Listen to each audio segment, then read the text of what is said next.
எத்தனை இண்டஸ்ட்ரி இருக்கு, பல இண்டஸ்ட்ரி. நமக்கு தெரிஞ்சது வந்து ஒரு சாஃப்ட்வேர் இண்டஸ்ட்ரி, நம்மலாம் வளர்ந்தது. அதாவது ஒரு ஐடி கம்பெனியில் ஒரு செட்டப் இருக்கு, நமக்கு அதுதான் உலகம் இல்லையா. வெளியே போனீங்க அப்படின்னா ஒரு ஆர்கிடெக்சர் கம்பெனி, எந்த கம்பெனி வேணாலும் எடுத்துக்கோங்க, ஒரு சூப்பர் மார்க்கெட் நடத்துறவங்களுக்கு எங்க ஆரம்பிக்கணும்னு கூட தெரியாது.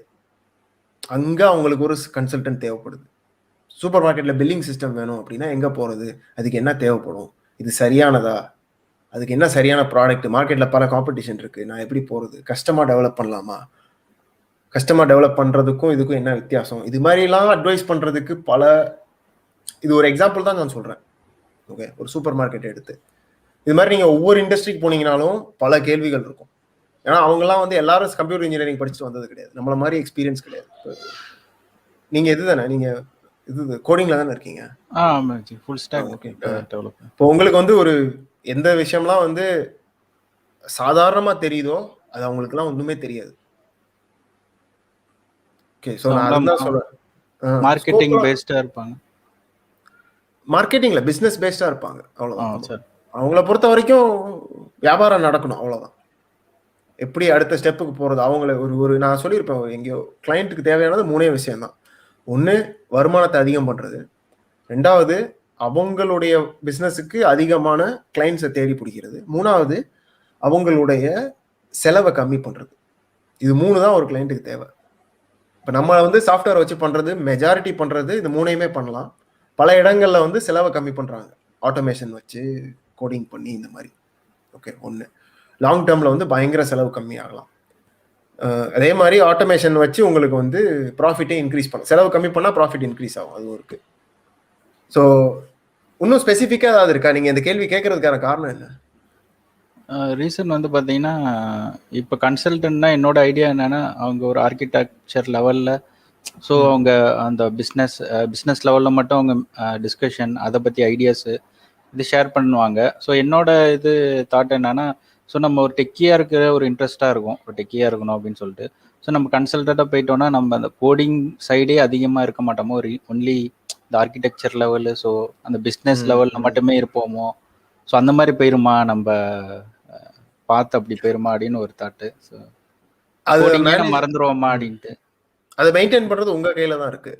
ஏன்னா கடைசியில் வந்து நீங்கள் கன்சல்டன்ட் ஆகணும்னா இந்த டெக்னிக்கல் ஸ்கில் தான் ஹெல்ப் பண்ணும். இப்படி உங்களுக்கு டெக்னிக்கல் ஏற்கனவே தெரியும், கன்சல்டன்ட் ஆகுறதுக்கு பிஸ்னஸ் சைடில் கொஞ்சம் விஷயங்கள் படிக்க வேண்டியது இருக்கும், ரொம்ப கஷ்டம்லாம் கிடையாது. நீங்கள் கொஞ்சம் மூச்சை போட்டு உட்காந்துட்டீங்கன்னா 3 மாதத்தில் படிச்சிடலாம். அவங்க என்ன வார்த்தைகள் யூஸ் பண்ணுறாங்க, அவங்களுக்கு என்ன தேவை, ஒரு உதாரணத்துக்கு ROI அப்படின்னா உங்களுக்கு என்னன்னு தெரியுமா? கேள்விப்பட்டிருக்கேன், மறந்துருச்சு. ஓகே, இது வந்து பயங்கர ஃப்ரீக்வெண்டா யூஸ் பண்ற வார்த்தை ஒரு பிசினஸ் டிஸ்கஷன்ல எடுக்கும்போது. ROIனா ரிட்டர்ன் ஆன் இன்வெஸ்ட்மெண்ட், அவ்வளவுதான். ரொம்ப கஷ்டம்லாம் கிடையாது, சாதாரண கான்செப்ட் தான். பட் அவங்க யூஸ் பண்ற வார்த்தைகள், அப்புறம் சின்ன சின்ன விஷயங்கள், அவங்க வந்து பேசும்போது அவங்களுடைய வாழ்க்கையில வந்து, இப்போ நீங்க எப்படி, நீங்க என்ன எழுதுறீங்க, ஜாவாவா? .NET. இப்போ நீங்க என்ன மாதிரி பேசுவீங்க உங்க வாழ்க்கையில ரெகுலரா? வேரியபிள் மெமரி, டீபக்கிங், அந்த மாதிரி. அப்புறம் இப்போ இது வந்து உங்களுக்கு வந்து சலிக்காம வர வார்த்தைகளா இருக்கும் இல்லையா? ஸ்டாக் ஓவர்ஃப்ளோ போறது, ஒரு இதை போடுறது, அந்த மாதிரி அவங்களோட வாழ்க்கையில டெய்லி பேசுறதுக்கான வார்த்தைகள், சில விஷயங்கள் இருக்கும், அவங்க வாழ்க்கையை பார்க்குற விஷயம். அங்கேயும் இங்கேயும் கட்டுற பாலம் தான் கன்சல்டன்ட், ரைட்? அது வந்து ஒரு ஸ்பெஷல் ரோல். ஏன்னா என்னால இதுவும் புரியுது அப்படின்னு நீங்க வந்து பிரிட்ஜை கொடுக்குறீங்க. கண்டிப்பா வந்து உங்க டெக்னிக்கல் ஸ்கில் தேவை, அதுக்கப்புறம் அதை ஜகிள் பண்றது உங்க கையில தான் இருக்கு. அதாவது ரெண்டையும் அப்படியே தக்க வச்சுக்கணும்.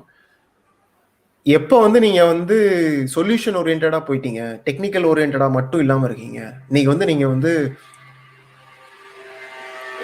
டெக்ல இருக்கணும் அப்படின்ற ஒரு ஆர்வத்தோட டெக்ல இருக்கீங்க, பட் டெக் அப்படின்றதே வந்து ஒரு பிரச்சனையை தீர்க்கிறதுக்கு தான் இருக்கு. ஸோ இனிமேல் வந்து நான் பிரச்சனைகள் மற்றும் அதற்கான தீர்வுகள் அதை மட்டும் பத்தி பார்க்க போறேன் அப்படின்னு போயிட்டீங்கனாலே கொஞ்சம் கொஞ்சம் வந்து உங்களோட தாட் ப்ராசஸ் மாறும் எனக்கு தெரிஞ்சு. பட் எனக்கு தெரிஞ்சு நிறைய பேர் பல வயசானாலும், அதாவது ஒருத்தர் இருக்காரு, டென்மார்க் நாட்டுக்காரர், அவருக்கு வந்து 55 வயசு இருக்கும்னு நினைக்கிறேன். அவர் வந்து இன்னும் வந்து சொந்தமா கோட் எழுததான் செய்யறாரு. ஓகே, ஸோ அப்படியே இருக்காங்க. சில பேர் வந்து ஒரு லீடு ரேஞ்சில் இருப்பாங்க, அப்புறம் சப் ஒர்க்கெல்லாம் வந்து அவுட் சோர்ஸ் பண்ணுவாங்க. ஒரு காலத்தில் வந்து நான் வந்து அவருக்கு வேலை பார்த்தேன். அப்போ வந்து நான் வந்து அவருக்கு வந்து ஜூனியர் ப்ரோக்ராமர். அப்போ வந்து அவர் வந்து கால் எடுத்துக்குவார், மெயின் ஆர்கிடெக்சர் போடுவார். அதுக்கப்புறம் ஒரு ஃபீச்சர் இல்லை ஒரு பேஜ் வந்து என்கிட்ட கொடுப்பாரு. அப்புறம் நான் இதை பண்ணு அப்படின்னு இந்த மாதிரி. ஸோ அப்படி நீங்கள் பண்ணலாம். ஸோ அது என்ன லைக் இதை விட வேண்டிய இது வந்துருமோ அப்படின்னு நீங்கள் பயப்படுறீங்களோ?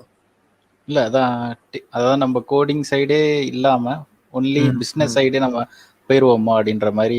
அப்படி இருக்காது ப்ரோ, அது சான்ஸே இல்லை. டெக் கன்சல்டன்ட்னா கடைசியில் உங்களுக்கு என்ன பண்ணுவாங்க, நிஜ வாழ்க்கையில் இருக்கிற பிரச்சனைக்கு டெக்ல வந்து என்ன தீர்வு அப்படின்னு வருவாங்க. இதே பிரச்சனைகள் தான் இப்போ எனக்கு இருக்கு அப்படின்னா நம்மளும் வந்து இதே மாதிரி தான் அப்டேட் பண்ணிட்டே இருக்கணும். புதுசாக ஒரு கான்ஃபரன்ஸ் வருது, புதுசாக கூகுள் அப்டேட் வருது, அலெக்ஸா இப்போ வந்துருச்சு, அப்புறம் கூகுள் ஹோம் வந்துருச்சு. திடீர்னு வந்து கேட்பாங்க சாட் பாட் இருக்கா, உங்களுக்கு நீங்க எந்த துறையில இருக்கீங்களோ அதுலயும் என்னென்ன நடக்குது. இப்போ .NETலயே கான்ஃபரன்ஸ்லாம் இருக்கும் இல்லையா, இப்போ இதுல MSDN போனீங்கன்னா இருக்கும், நிறைய புதுசா டெக்னாலஜி வரும். இப்போ கிளைண்ட்ஸ் என்ன பண்ணுவாங்கன்னா அதை அவங்க சைட்ல எப்படி யூஸ் பண்றது அப்படின்னு யோசிப்பாங்க, அவ்வளவுதான். இப்போ நீங்க அதை வந்து படிச்சு நீங்களும் அதை அப்டேட் பண்ணிட்டே இருக்கணும், அட்லீஸ்ட் அந்த ஓவர் வியூ லெவல்ல. அவ்வளவுதான்.